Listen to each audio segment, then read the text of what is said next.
Let us open our Bibles in the Gospel of Matthew, chapter 19, verse 13. Then people brought little children to Jesus for him to place his hands on them and pray for them. But the disciples rebuked him. Jesus said, "Let the little children come to me, and do not hinder them, for the kingdom of heaven belongs to such as these."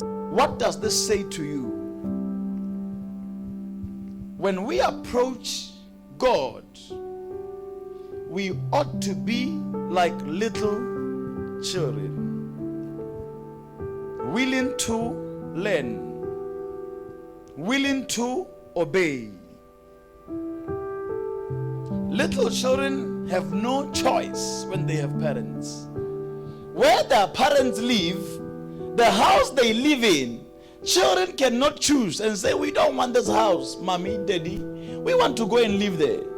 We don't want this location, mommy, daddy. We want to go and live there." This kind of submission that we are able to do earthly is expected from us before our Father in heaven. When he wants to take us to a particular place, whether we like it or we don't like it, we need to abide. We need to obey.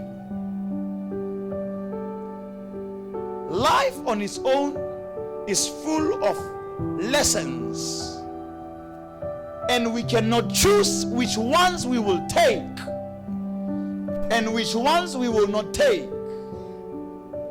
He may decide to teach you something this way or the other way.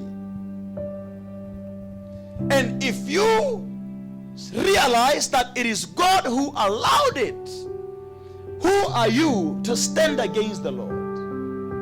Many times we come to the church thinking about our situations, our unemployment, our poverty, our sickness, and we say, "Who can stand against the Lord?" No one can.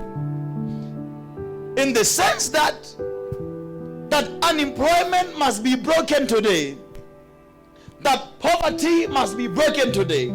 But on the other hand, even you, if God wants you to go through that poverty, who can stand against him?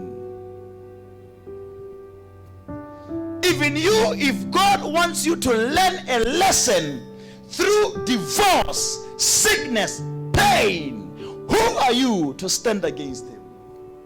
We work hard every day to succeed in everything we do.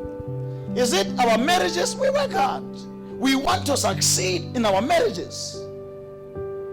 Our businesses, we want to succeed. But as children, underline that, children of God, where he wants us to be, when he wants us to be there, we have no choice. Whether it is in the desert, we must go through the desert.